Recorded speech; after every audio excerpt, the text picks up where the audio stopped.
Lendo a Bíblia em um ano. Dia 204. Primeira leitura. Segundo Crônicas, capítulo 8, versículo 11, ao capítulo 10, versículo 19. Salomão trouxe a filha de Faraó da cidade de Davi para o palácio que ele havia construído para ela, pois disse: minha esposa não morará no palácio de Davi, rei de Israel, porque os lugares em que entrou a arca do Senhor são santos. Então, Salomão ofereceu holocaustos ao Senhor sobre o altar que havia edificado ao Senhor diante do pórtico, e isto segundo o dever de cada dia, conforme o preceito de Moisés, nos sábados, nas festas da lua nova e nas festas fixas, 3 vezes por ano, na festa dos pães sem fermento, na festa das semanas e na festa dos tabernáculos. Também, conforme a ordem de Davi, seu pai, dispôs os turnos dos sacerdotes nos seus ministérios.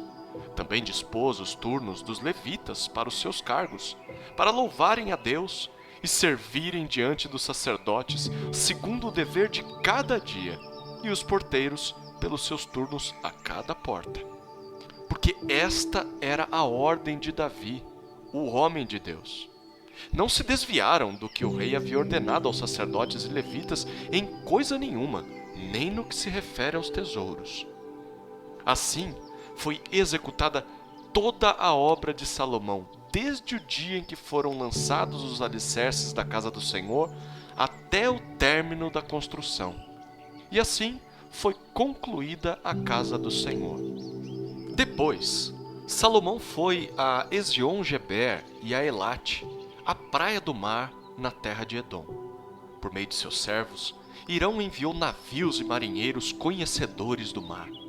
Eles foram com servos de Salomão a Ofir, e de lá trouxeram mais de 15 toneladas de ouro que entregaram ao rei Salomão. Quando a rainha de Sabá ouviu falar da fama de Salomão, veio a Jerusalém prová-lo com perguntas difíceis. Chegou com uma enorme comitiva, com camelos carregados de especiarias, de ouro em abundância e pedras preciosas. Ela se apresentou diante de Salomão e lhe expôs tudo o que trazia em sua mente.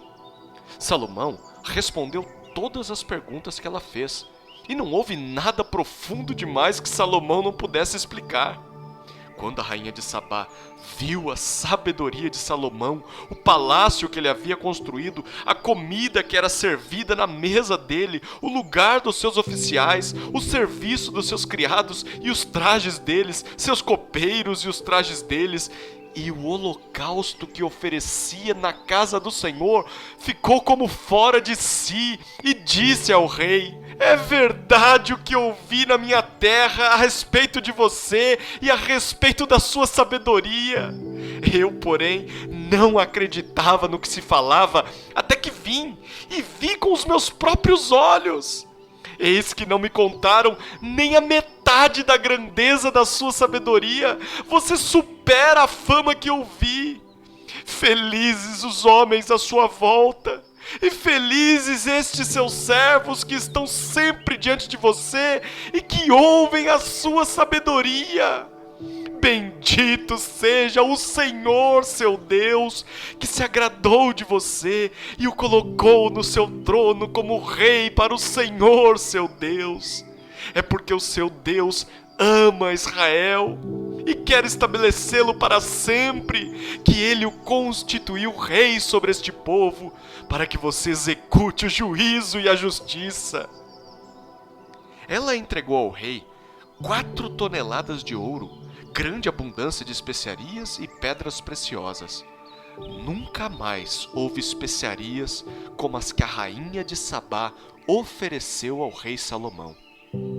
Também os servos de Irão e os servos de Salomão, que tinham trazido ouro de Ofir, trouxeram madeira de sândalo e pedras preciosas. Desta maneira, de sândalo, o rei mandou fazer corrimões para a casa do Senhor e para o palácio real, bem como harpas e liras para os cantores. Nunca antes se tinha visto madeira como esta na terra de Judá. O rei Salomão deu à rainha de Sabá tudo o que ela quis e pediu, além do equivalente ao que ela lhe havia trazido. Então ela voltou e foi para sua terra, ela e os seus servos. O peso do ouro que se trazia a Salomão a cada ano era de cerca de 23 toneladas, além do que entrava dos vendedores e dos negociantes. Também todos os reis da Arábia e os governadores dessa mesma terra traziam a Salomão ouro e prata. O rei Salomão fez 200 grandes escudos de ouro batido, empregando 7,2 kg de ouro batido em cada escudo. Fez também 300 escudos menores de ouro batido, empregando 3,6 kg de ouro em cada escudo. E o rei os pôs na casa do bosque do Líbano. O rei fez também um grande trono de marfim e o cobriu de ouro puro. O trono tinha 6 degraus e um estrado de ouro ligado a ele. De ambos os lados do assento havia um braço e a figura de um leão junto a cada um dos braços. 12 leões estavam ali sobre os 6 degraus, um em cada extremo destes. Nunca se havia feito obra semelhante em nenhum outro reino. Todas as taças que o rei Salomão usava para beber eram de ouro, e também de ouro puro eram todos os objetos da casa do bosque do Líbano. Nos dias de Salomão não se dava nenhum valor à prata, porque o rei tinha navios que iam a Tarsis com os servos de Irão. De 3 em 3 anos, os navios voltavam de Tarsis, trazendo ouro, prata, marfim, bugios e pavões. Assim, o rei Salomão excedeu a todos os reis do mundo, tanto em riqueza como em sabedoria. Todos os reis do mundo queriam ver Salomão para ouvir a sabedoria que Deus tinha posto no coração dele. Cada um trazia o seu presente, objetos de prata e de ouro, roupas, armaduras, especiarias, cavalos e mulas. E foi assim, ano após ano. Salomão tinha 4.000 cavalos em estrebarias para os seus carros de guerra e 12.000 cavaleiros que colocou nas cidades onde mantinha os carros, deixando uma parte junto ao rei em Jerusalém. Salomão dominava sobre todos os reis, desde o Eufrates até a terra dos filisteus e até a fronteira do Egito. O rei fez com que, em Jerusalém, a prata fosse tão comum como as pedras, e os cedros fossem tão numerosos como os sicômoros que estão na Cefelá. Importavam-se cavalos para Salomão, do Egito e de todas as terras. Quanto aos demais atos de Salomão, tanto os primeiros como os últimos, não está tudo escrito no livro da história de Natã, o profeta, e na profecia de Aías, o silonita, e nas visões de Ido, o vidente, a respeito de Jeroboão, filho de Nebate? Salomão reinou sobre todo Israel em Jerusalém durante 40 anos. Salomão morreu e foi sepultado na cidade de Davi, seu pai, e Roboão, seu filho, reinou em seu lugar. Roboão foi a Siquém, porque todo Israel se havia reunido ali para o fazer rei. Jeroboão, filho de Nebate, que ainda estava no Egito, para onde havia fugido da presença do rei Salomão, ouviu isso e voltou do Egito. Mandaram chamá-lo, e ele veio com todo Israel a Roboão para lhe dizer: "O seu pai nos impôs um pesado jugo. Alivie a dura servidão de seu pai e o pesado jugo que ele nos impôs, e nós o serviremos." Roboão respondeu: "Voltem daqui a 3 dias." E o povo se foi. O rei Roboão foi pedir conselho aos anciãos que haviam estado na presença de Salomão, seu pai, quando este ainda vivia, dizendo: "Como vocês me aconselham a responder a este povo?" Eles disseram: "Se o Senhor for bom com este povo e lhes agradar, e lhes falar palavras boas, eles se farão seus servos para sempre." Mas Roboão desprezou o conselho que os anciãos lhe tinham dado e foi pedir conselho aos jovens que haviam crescido com ele e o serviam. Ele perguntou: "O que vocês me aconselham? O que devo responder a este povo que me pediu para aliviar o jugo que meu pai lhes impôs?" E os jovens, que haviam crescido com ele, responderam: diga o seguinte ao povo que se queixa do pesado jugo que seu pai lhe impôs e que pede para que ele seja aliviado. Diga-lhe o seguinte: o meu dedo mínimo é mais grosso do que a cintura do meu pai. Assim que, se o meu pai lhes impôs um jugo pesado, eu o tornarei ainda mais pesado. Meu pai castigou vocês com açoites, eu vou castigá-los com escorpiões. No terceiro dia, Jeroboão e todo o povo foram falar com Roboão, como o rei lhes havia ordenado, dizendo que voltassem em 3 dias. O rei lhes deu uma resposta dura, porque o rei Roboão havia desprezado o conselho dos anciãos, preferiu seguir o conselho dos jovens, dizendo: meu pai lhes impôs um pesado jugo, mas eu o tornarei ainda mais pesado. Meu pai castigou vocês com açoites, eu vou castigá-los com escorpiões. Assim, o rei não deu ouvidos ao povo, porque esta reviravolta vinha de Deus, para que o Senhor confirmasse a palavra que tinha dito a Jeroboão, filho de Nebate, por meio de Aías, o silonita. Quando todo Israel viu que o rei não lhe dava ouvidos, reagiu dizendo: que parte temos nós em Davi? Não temos herança no filho de Jessé. As suas tendas, ó Israel, cuide agora de sua casa, ó Davi. Então, todo Israel se foi às suas tendas. Quanto aos filhos de Israel, porém, que moravam nas cidades de Judá, sobre eles reinou Roboão.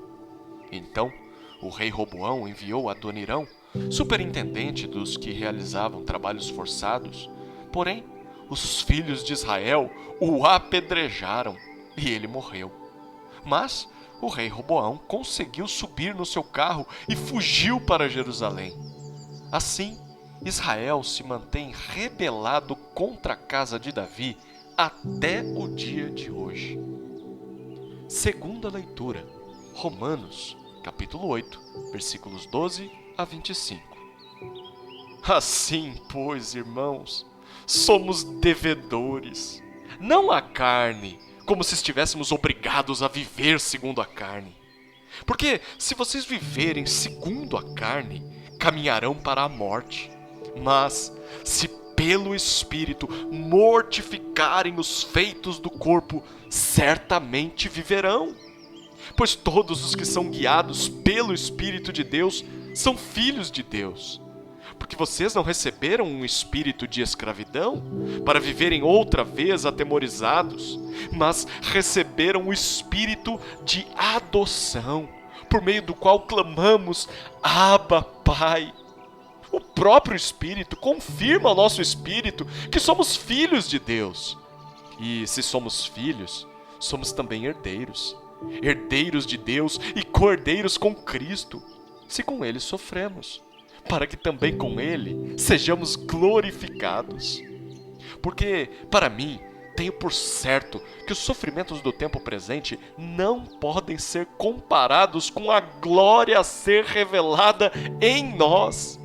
A ardente expectativa da criação aguarda a revelação dos filhos de Deus. Pois a criação está sujeita à vaidade, não por sua própria vontade, mas por causa daquele que a sujeitou, na esperança de que a própria criação será libertada do cativeiro da corrupção para a liberdade da glória dos filhos de Deus. Porque sabemos que toda a criação a um só tempo geme e suporta angústias até agora.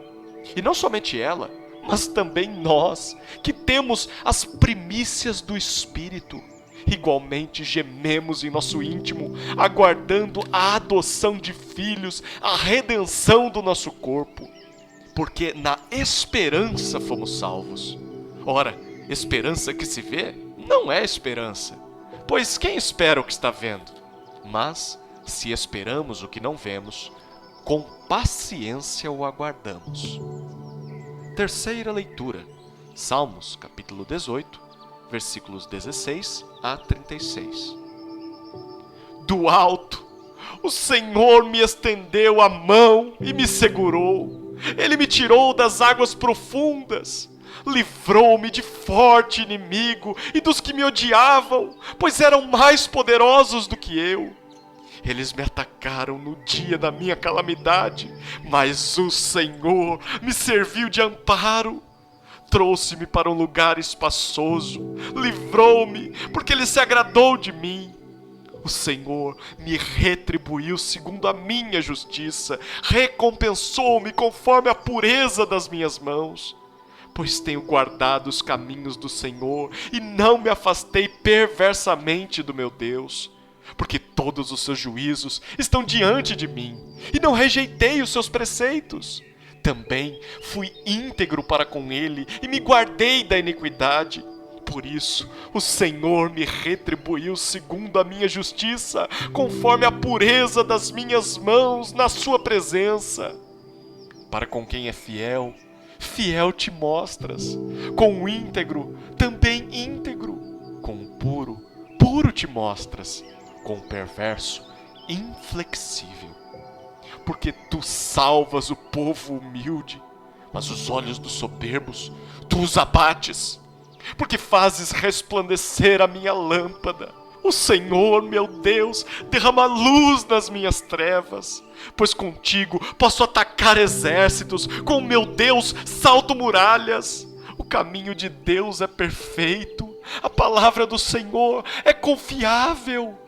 Ele é escudo para todos os que nele se refugiam.